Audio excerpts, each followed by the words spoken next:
On the 8th October 2023, I took a trip with the TW601 prototype through Hanover. What is so special about this vehicle? What's its significance to Hanover's light rail system, which is just a weird mix of underground and tramline? Let me introduce you to some history. Hanover's had a light rail system since 1872, operated by horses back then. In 1892, the Straßenbahn Hannover AG was founded and is still around today, going by Überlandwerke und Straßenbahn Hannover, ÜSTRA for short.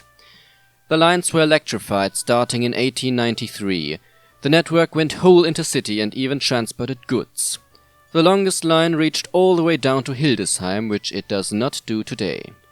In the 1960s, the city of Hanover wanted to turn Hanover's Straßenbahn into a Stadtbahn, making the lines go underground through the city center.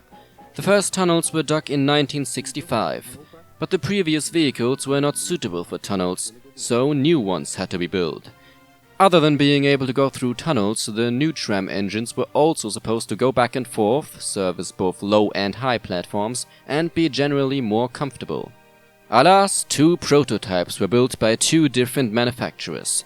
Triebwagen or Railcar 600 by Linke Hoffmann Busch Salzgitter and Triebwagen, TW for short, 601 by Duwag Düsseldorf.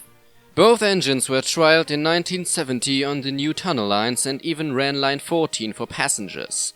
All the faults that were identified were fixed on the serial production. These serial trams were the TW600s.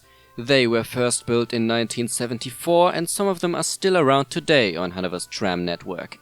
And of course, they also replaced the prototypes on line 14.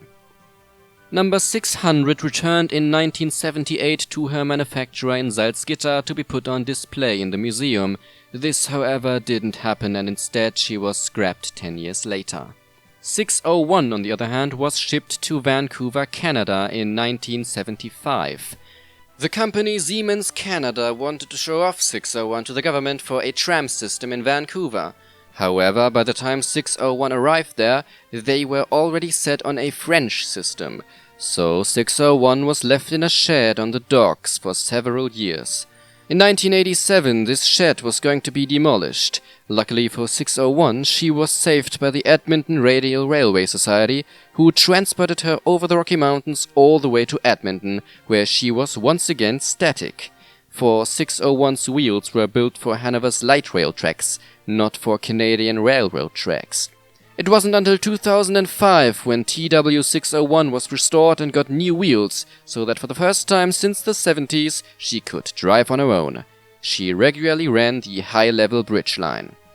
Shortly after, the Preservation Society Förderverein Straßenbahn Hannover e.V. was preparing for the upcoming 125th anniversary of Hanover's trams, and one idea was to bring TW601 back to Hanover. In 2013, Edmonton agreed to give the engine back, but there was one significant problem. The transport was going to be expensive. 75,000 euros expensive. And the ÜSTRA was not going to pay. So, over the next few years, donations were collected.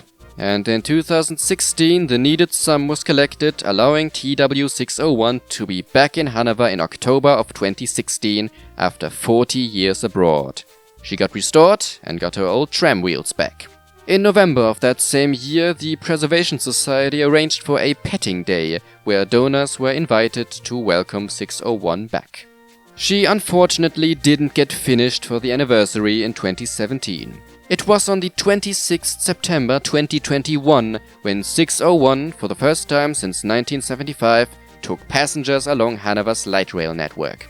But here's the thing. TW601 got further in her life than probably all other tram engines of Hanover ever will, but she still had never even seen most of Hanover's light rail network. Until October 2023, when 5 special trips were arranged to take 601 on nearly all the current lines. I took one of these trips and spent the rest of the day chasing after 601 on her other trips. I followed her on the Alter Heide tour and documented the first time ever she entered Langenhagen. I took the trip to Stöcken, where 601 has been before, But I still learned a few new things on this trip, like that this section near the Herrenhäuser Gärten was where both prototypes had their test runs and even ran coupled up to each other. And after that tour, I caught her one more time at the Haltenhofstraße.